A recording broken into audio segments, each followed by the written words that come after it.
ओम साई राम। आज आसतु बाबांकर एकादश बाणी विषय जानिबा।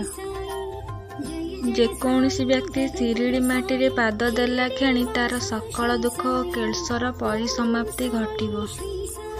मो मस्जिद पहाच को उठिबा मात्रके अति दिनहीन लोकर मन प्रभुत आनंद उल्लास रे भरी उठे।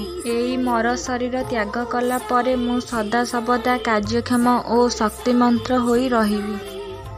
मो आश्रित मानक चाहिदा अनुजाई मो समाधि सेमानकु कथा कहिबो और आशीर्वाद करिवो। मो समाधि भितरु ही मु शक्तिमंत्र और कार्यक्षम हेबी। समाधि भितरु मो मर शरीर विशेष कथा कहिबो।